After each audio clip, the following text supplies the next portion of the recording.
Zoro est l'un des personnages de One Piece, ayant démontré la plus grande variété de techniques. Le Itoryu, le Nitoryu, le Santoryu ou encore le Kyutoryu, chacun de ces styles allant de 1 à 9 sabres possède plusieurs techniques qui leur sont propres. Pour coller à l'esprit démoniaque de Zoro, Oda n'a de cesse de l'assimiler à des démons des mythes et croyances asiatiques. Alors comme je l'avais fait il y a plusieurs années pour Luffy sur les multiples formes qu'il a pu revêtir au fil de ses combats, j'ai relu tous les combats de Zoro pour extraire chacune des auras et des apparences de démons qu'il a pu utiliser. En passant du dragon très connu du Tatsumaki à l'incroyable et légendaire Ashura, sans omettre l'énigmatique Ambima Yonetsu, découvrez les 14 formes démoniaques de Zoro dans One Piece qu'il a révélées et utilisées tout au long de ses multiples combats. Dites-moi en commentaire quelle technique de Zoro reste votre préférée ou même laquelle souhaitez-vous revoir dans l'histoire, car nombre d'entre elles n'ont été utilisées qu'une seule et unique fois pour notre plus grand malheur. Si vous désirez me soutenir, n'oubliez pas d'aimer cette vidéo, ça vous prend 5 secondes et c'est la plus grande aide que vous pouvez m'apporter.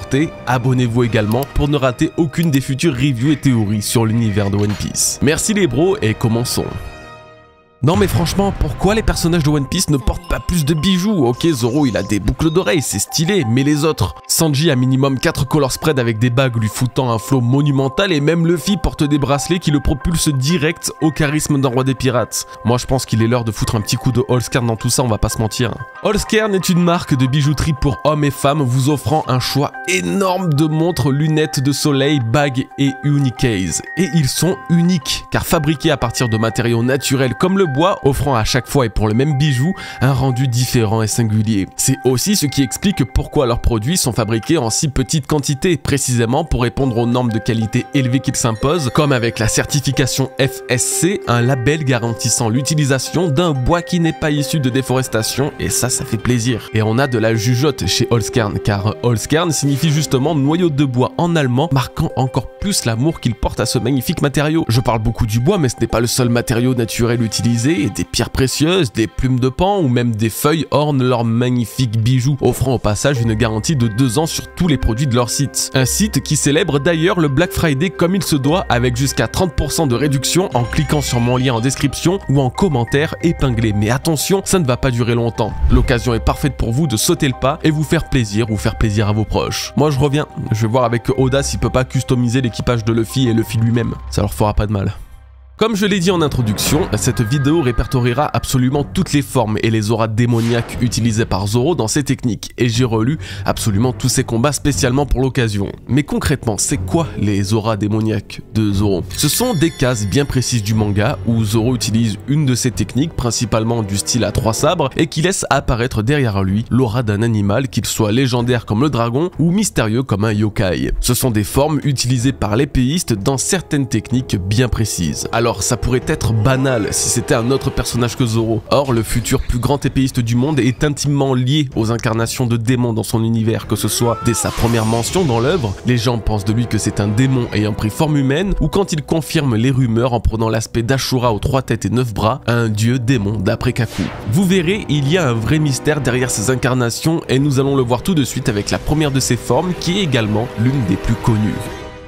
On commence très fort avec l'une des auras les plus connues de Zoro puisqu'elle fut aussi l'une des premières à être utilisée, l'aura du dragon dans son attaque Tatsumaki. C'est en prenant la forme de cette créature mythique avec ses 3 sabres que Zoro déclenche une véritable tornade, lacérant son ou ses ennemis de multiples taillades. Utilisée pour la première fois face à Octi, cette technique a traversé les époques et est devenue l'une des principales attaques de Zoro dans son style Santoryu, ou encore sans sabre comme lorsqu'il affronte les Groggy Monsters, et sera aussi bien utilisée face à Kaku, à des hommes poissons, à Kaido dans sa forme dragon ou dans son combat final contre King. C'est justement en l'utilisant contre Kaido que le dragon prendra une forme particulièrement réelle et différente des autres, comme si le haki exploité par le Enma d'Oden donnait vie à cette créature mythique et légendaire asiatique. Et vous verrez, ce ne sera pas la seule fois qu'on parlera du dragon. Ayant classé ces 14 formes depuis leur apparition, de la plus ancienne à la plus récente, c'est la forme du taureau, du Ushibari, qui apparaît après celle du dragon. Utilisée au chapitre 193 face à Mr. One, Zoro cherchait encore et par tous les moyens de briser la défense impénétrable de l'homme d'acier en prenant la forme d'un taureau, remplaçant les 2 cornes de l'animal par son Sandai Kitetsu et son Yubashiri. Cette technique n'a malheureusement plus été utilisée par la suite, malgré la puissance qu'elle dégageait. Toutefois, nous retrouvons le symbole du taureau un peu plus loin, dans une technique qui, pour le coup, est bien plus emblématique. Toujours durant son combat contre Mr. One et seulement 2 chapitres après le Ushibari, Zoro utilise une nouvelle technique nommée Gazami Dori. Cette fois-ci, c'est la forme d'un crabe que l'épéiste adoptera. Cette attaque aura alors comme effet de simuler la pince d'un crabe et d'attaquer un point vital de Mr. One, son cou en l'occurrence, pour lui infliger des dégâts irréversibles. Malheureusement, Zoro n'aura toujours pas la faculté de découper l'acier à ce moment-là, donc l'attaque ne fera pas l'effet escompté. Cependant, on note déjà une nette progression de la dangerosité que représente Zoro aux yeux de Mr. One, qui aurait sûrement eu la tête coupée s'il n'avait pas eu le Supa Supa no Mi. On passe à une nouvelle technique emblématique de Zoro puisqu'elle représente cette fois-ci l'aura de la bête sauvage associée à ce dernier, le Tora Gari, la forme du tigre. Utilisé à seulement 3 reprises, une fois contre Braham, une fois contre le dragon de Punk Hazard et une dernière fois contre King, Zoro prend l'apparence d'un tigre avec ses 3 sabres pour mener une attaque offensive intense, en particulier après l'ellipse, puisqu'il parviendra à stopper l'assaut du dragon qui faisait d'après sa vivecard pas moins de 70 mètres. Son utilisation face à King au chapitre 1027 n'aura malheureusement pas été marquée par l'apparition de l'aura du tigre habituel, mais a fait honneur à la puissance de cette technique puisque c'est grâce à elle qu'il est parvenu à couper le masque du Lunarian dévoilant une partie de son visage. Peut-être que ça vous intéressera pas trop, mais j'en profite pour vous raconter une petite anecdote. C'est grâce à cette scène de l'anime du Ui Toragari contre le dragon de Punk Hazard que je suis aujourd'hui là, ici, sur YouTube. C'était une nuit de septembre 2015, alors que j'essayais de m'assommer de clips de l'anime de One Piece sur YouTube pour m'endormir, j'ai vu cette scène de Zoro contre le dragon de Punk Hazard et il me semblait que ça se rapprochait beaucoup du Haki des rois. Alors j'ai décidé à ce moment-là de faire ma première théorie dans mon coin, à une époque où c'était pas forcément très démocratisé, et je l'ai donc posté sur YouTube le 25 septembre, inaugurant le lancement de ma chaîne et de ma toute première vidéo théorie qui sera confirmée quelques années plus tard. Et oui, sans ce moment opposant Zoro et le dragon dans l'anime, je ne serais sûrement pas ici aujourd'hui. On continue dans l'analyse des techniques et en voici une nouvelle, le Saikuru, la forme du rhinocéros. Technique utilisée une seule et unique fois au chapitre 325, Zoro dévoile l'aura du rhinocéros pour repousser les membres de la Franky Family venus le prendre d'assaut sur le Meri. Cette technique ressemble à un Tatsumaki, plus simple et moins puissant, et a servi à davantage repousser ses adversaires plutôt qu'à les blesser gravement. Pour information et sauf erreur de ma part, c'est la seule technique du Nitoryu, son style à 2 sabres, à invoquer l'aura d'un animal. Plus nous nous rapprochons d'Enies Lobby et donc de l'apparition d'Ashura dans son combat contre Kaku, et plus les techniques de Zoro deviennent étranges, c'est le cas pour le Gyuki Yuzume, la forme du Yushi Oni. Utilisée pour la seule et unique fois face à T-Bone au chapitre 371, cette attaque était assez monstrueuse pour littéralement one-shot celui qui deviendra plus tard un vice-amiral de la marine. Et ce n'est pas pour cette seule raison que je dis qu'elle est monstrueuse, car c'est la première technique de Zoro à représenter un yokai et un des esprits démons japonais, et pas n'importe lequel. Le Gyuki fait partie des yokai les plus dangereux et mortels du folklore. Il doit sûrement vous dire quelque chose, puisque c'est également celui que Oda a utilisé pour représenter la forme animale de Saturne sur Egghead. Et ouais, Zoro l'a fait avant toi le vieux. Mais le pire dans tout ça, c'est que Saturne a eu le temps de dévoiler ce pouvoir et mourir, que Zoro lui n'a plus jamais utilisé la forme du Gyuki, alors que je vous le rappelle, elle a mis KO le terrible découpeur de bateaux dont la force était reconnue par le futur seigneur des enfers en personne. Nous avons enfin débarqué sur Enies Lobby. Les choses sérieuses commencent et Zoro s'échauffe contre des randoms en prévision du grand combat qu'il attend contre Kaku. C'est alors qu'il utilise pour la première et dernière fois à nouveau l'une de ses attaques les plus démoniaques et mystérieuses jusqu'à ce jour, le Ambima Yonezu Onigiri. Pourquoi cette attaque est-elle si particulière, me direz-vous? Je vous laisse en juger vous-même. Contrairement à toutes celles que nous avons pu voir depuis le début de la vidéo, ce n'est non pas l'aura d'un animal que Zoro invoque, mais bien celle d'un démon, et il y a plein de choses à dire à ce sujet. Déjà, et contrairement aux techniques précédentes, c'est un vrai démon qui est représenté, comme si nous avions à ce moment-là passé un cap dans les techniques de Zoro, et je ne pense pas que ce soit un hasard que cette technique apparaisse ici, alors que dans quelques dizaines de chapitres s'éveillera le Ashura. Ensuite, encore pour la première fois, il semble que nous ne soyons pas les seuls à voir ce démon. En tout cas, les marines et agents du gouvernement qui font face à Zoro distinguent une étrange ondulation des sabres de l'épéiste coïncidant parfaitement avec l'aura démoniaque émanant de lui. Pour finir, je l'avais jamais remarqué avant jusqu'à aujourd'hui, mais outre le fait que ce soit très clairement un démon féminin ressemblant au démonio fleur de Robin avec les cornes, les longs cheveux et les yeux rouges, ce démon possède lui aussi le tenne, ce ruban traditionnel japonais que l'on retrouve d'ailleurs chez les éveils de Zoan, en particulier chez celui de Vénus Juro, dans sa silhouette au chapitre 1085. Pour l'instant, il est difficile de dire si oui ou non Oda avait déjà quelque chose en tête lorsqu'il a dessiné le Hanbima Yonetsu, mais soyons honnêtes, cette technique n'a absolument rien de normal, même quasiment 800 chapitres plus tard. Elle reste en tout cas l'une des formes m'ayant le plus intrigué et représente pour moi une vraie introduction, une première introduction au démon Ashura qui va bientôt suivre. C'est enfin l'heure du tant attendu combat opposant Zoro à Kaku. Il est crucial pour l'évolution de ce dernier et représente, je trouve, le premier vrai adversaire de Zoro depuis Mr. One et le restera encore longtemps après. À peine leur combat commencé que Kaku, au chapitre 401, sentait déjà l'aura d'une bête démoniaque en lui, propos bien plus cohérents en japonais qu'en français ou en anglais, appuyant davantage l'intérêt de la vidéo et des formes bestiales et démoniaques de l'épéiste aux 3 sabres. La première forme utilisée par Zoro face à Kaku a pour le coup totalement un impact sur son physique, car il s'agit du Nigori Zake, la forme du gorille. Zoro gonfle ses 2 biceps pour attaquer de face Kaku qui, bien qu'en forme animale et avec l'allonge d'une girafe, s'est retrouvé totalement dépourvu face à la force brute colossale de son adversaire. Cette technique sera revenue uniquement dans l'anime, dans son bref combat contre Hawkins, ça ne nous intéresse pas vu qu'on cherche uniquement les références du manga, faisant ainsi de Kaku le seul à avoir subi cette transformation physique de Zoro officiellement. Seulement un chapitre plus tard, au 417, Zoro dévoile à nouveau une forme animale jamais vue auparavant et qui ne réapparaîtra pas avant, jamais encore une fois. Elle n'a été utilisée qu'à ce moment précis de One Piece. C'est le Yukindama, la forme du léopard, une posture particulièrement agressive que Zoro adoptera en fonçant droit sur Kaku. La particularité de cette technique, c'est que Zoro parviendra à blesser Kaku alors que ce dernier avait pourtant bien esquivé le coup. Encore une fois, cette prouesse aura étonné l'agent d'élite du CP9 qui réalise que son adversaire aurait anticipé ses mouvements. Zoro ayant une affinité particulière avec le haki, capable de sentir ses sabres même sans les voir, ou même esquiver des débris qui lui tombent dessus par pur instinct, aurait-il utilisé un semblant de haki de l'observation pour anticiper l'esquive de Kaku et le toucher quand même? Je ne pourrais pas l'affirmer, mais la question est parfaitement légitime.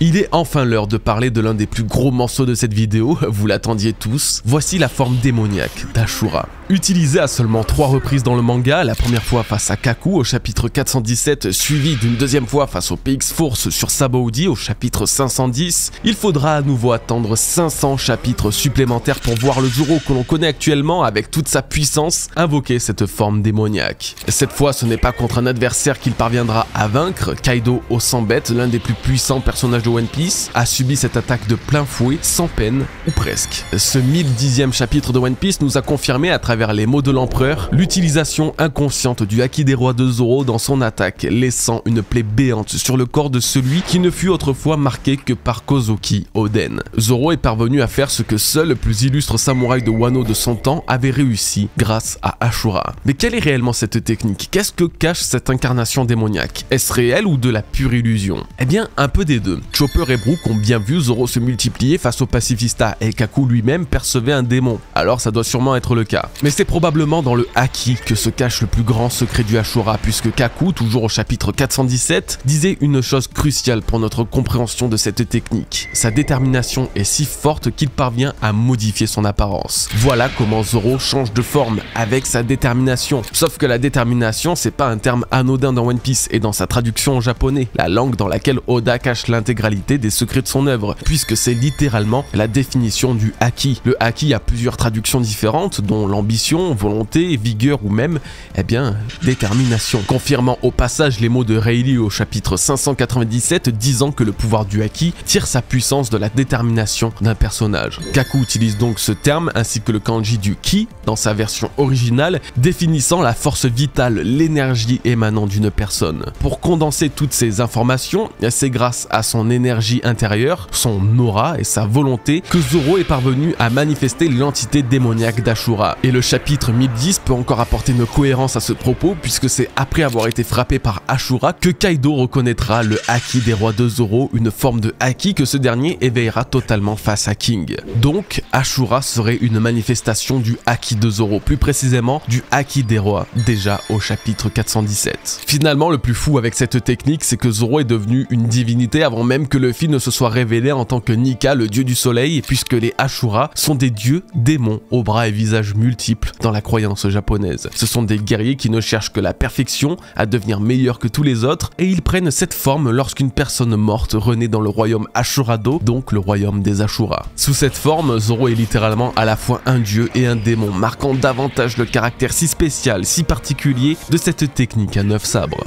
Ce n'est pas fini et c'est loin d'être le cas d'ailleurs. Cette fois-ci, nous allons voir l'une des techniques les plus emblématiques de Zoro, le Hiryukaen, la forme du dragon volant. Totalement différente du Tatsumaki, malgré la représentation similaire de l'aura du dragon, le Hiryukaen est une technique gravée dans les esprits de tous les lecteurs de One Piece puisqu'elle marque la fin du combat opposant Zoro au corps de Ryuma. À la différence près que si le Tatsumaki peut invoquer une tornade entaillant les ennemis pris dedans, le Hiryukaen, lui, génère une flamme bleue qui embrasa Ryuma à partir de sa blessure et purifia le corps du zombie, libérant l'ombre de Brook. Ce qui signifie encore que bien avant l'apparition de Kinemon et son Kitsune Biryu, le style capable de générer et couper les flammes à l'épée, Zoro a utilisé une technique qui pouvait très largement s'en rapprocher. Le Hiryukaen sera utilisé une nouvelle fois sur le toit d'Onigashima face à Kaido, et la réaction de ce dernier et celle de Big Mom, affolée par ce que Zoro est en train de préparer, donnera la sensation ultime que c'est bien elle la plus puissante technique de son style Itoryu, couplée avec l'énergie du Enma. Nous arrivons non pas à la fin de la vidéo, mais à la fin des techniques aux auras animales, puisque après le Yashagarazu, la forme du corbeau, Zoro n'en réutilisera pas de nouvelles. Et si je me trompe, ceci dit, n'hésitez pas à me corriger. Le Yashagarazu est une attaque visuellement vraiment impressionnante, utilisée face à Oz, le géant antique de Thriller Bark. En reproduisant une patte de corbeau avec ses 3 lames, Zoro roule sur toute la longueur du bras de son adversaire, laissant des entailles d'où jaillira le sang du géant antique. Cette attaque n'a beau avoir eu que très peu d'effet sur Oz, il ne faut pas oublier que le zombie était à ce moment-là totalement insensible à la douleur. Si aujourd'hui Zoro venait à actualiser le Yashagarazu contre un géant par exemple, vu que nous sommes enfin sur Elbaf, je peux vous affirmer que son adversaire réagira bien plus mal. L'autre particularité de cette technique, c'est son rapport avec le divin et le démoniaque. Yashagarazu pourrait être une inspiration du Yatagarazu, le corbeau à 3 pattes servant la déité du soleil Amaterasu pour guider le plus légendaire empereur du Japon. De l'autre côté, et tout comme le Gyuki Yuzume, cette attaque s'inspire directement d'une catégorie de démons du bouddhisme, les Yaksha. Ce démon corbeau à 3 pattes représenté dans l'aura de Zoro est donc une nouvelle fois une entité surnaturelle asiatique. Il est temps d'introduire non pas une technique à proprement parler, mais plutôt un style de combat. Un style qui, contrairement à tout ce qu'on a pu voir jusqu'à présent, était utilisé par quelqu'un d'autre avant Zoro. Je parle évidemment du Kitsune Biryu, le style du renard de feu. Initialement introduit par Kinemon au chapitre 672, il faudra attendre le chapitre 1001 et 1002 pour que Zoro daigne l'utiliser dans la meilleure des situations possibles, en sauvant son capitaine à 2 reprises du Prométhée de Big Mom et du Borobresse de Kaido. Comme son nom l'indique, le Kitsune Biryu est inspiré des Kitsunebi japonais, des yokai ressemblant à des petites orbes de lumière créées par la respiration ardente des Kitsune, les fameux renards de feu. Ce style de combat sied alors parfaitement à Kinemon, dont l'épithète est justement le renard de feu, mais aussi à Zoro qui a un lien particulier avec cet élément. Nous l'avons analysé plus tôt, le Hiryukaen est sa seule technique à ce jour à produire une flamme bleue à l'endroit où son adversaire a été coupé. Cependant, au chapitre 126 et après être sorti des flammes, Zoro profitait déjà du feu recouvrant ses lames pour exterminer Mr. Five. Une scène agissant comme un foreshadowing avec plus d'une vingtaine d'années de recul. Maintenant qu'il maîtrise le Kitsune Biryu, Zoro peut et va pouvoir générer les mêmes flammes que Kinemon aussi facilement seulement à partir de son katana. Ce katana serait d'ailleurs le Enma, le même qui a généré une énorme aura violette lors du dernier Hiryukaen en date face à Kaido, comme si le Haki de Zoro pouvait se matérialiser sous la forme de flamme. Si vous doutez du rôle du Haki dans l'arcane du renard de feu, alors le prochain sujet vous convaincra sûrement. Il est l'heure de mettre en lumière le dernier vrai power-up subi par Zoro, son nouveau style à 3 sabres éveillé face à Kaido, l'équivalent d'un gear pour Luffy ou d'un Ifrit Jump pour Sanji, une transformation qui augmentera assez sa puissance pour vaincre un Lunarian invincible. Voici la forme du roi des enfers. C'est l'apogée de son art, son Haki des rois recouvre ses 3 lames, intégrant à la fois le style du Kitsune Biryu pour trancher le magma de King et le Hiryukaen dans sa technique ultime pour achever sa victime. Visuellement, cette forme se caractérise par 3 éclairs de Haki des rois enduits sur les lames de Zoro. 3 auras de couleur verte semblables à des flammes sont également représentées et seraient l'expression du Haki de ce dernier. Le style du roi des enfers va totalement redéfinir les prochains combats de Zoro, nous n'avons pas pu en profiter face à Lucci, et dans le futur, il pourra adapter chacune des 13 formes que l'on a vues dans cette vidéo dans ce nouveau style. C'est une version totalement améliorée de son Santoryu. Si on devait le comparer aux différentes formes de Luffy, alors c'est le Gear 5 de Zoro Zoro, à n'en pas douter. Mais savez-vous également ce que ça signifie? Avez-vous réalisé un seul instant que le style du roi des enfers pourra être combiné avec la forme démoniaque du Ashura de Zoro? Comme je le disais, il pourra adapter chacune de ses formes et techniques analysées précédemment dans un nouveau palier de puissance grâce au Haki des rois, et ça a déjà commencé avec le Rengoku Onigiri qui, sans changer de nom, a été utilisé dans une version bien plus dévastatrice face à King. Si Ashura était déjà la plus terrible capacité de Zoro, alors nous ne sommes pas prêts à découvrir son étape supérieure avec le Haki des rois et la forme du roi des enfers maîtrisé. C'est aussi un avant-goût de la fin de One Piece. Oda nous fait bien comprendre que rien ne peut être plus puissant que le roi des enfers lui-même. Zoro pourra bien prendre d'autres formes et utiliser de nouvelles techniques, aucun style à 3 sabres ne pourra dépasser celui du roi Enma. Maintenant que nous arrivons à la fin, je me permets de vous redemander quelle a été votre technique ou votre forme préférée adoptée par Zoro durant l'un de ses nombreux combats dans One Piece. Êtes-vous comme moi charmé par le mystère du Hanbima Yonetsu ou préférez-vous le traditionnel Ashura? Dites-moi en commentaire et dites-moi si vous avez aimé cette nouvelle vidéo les bros, j'ai pris beaucoup de plaisir à la préparer et j'ai particulièrement hâte de lire vos retours. Je vous remercie toutes et tous pour votre soutien, je remercie également Holzkern pour la sponsor, les liens restent toujours en description et en commentaire épinglé si vous êtes intéressés. Moi je vais maintenant me reposer un peu avant la reprise des reviews. À la semaine prochaine les bros, prenez bien soin de vous et de vos proches. Peace.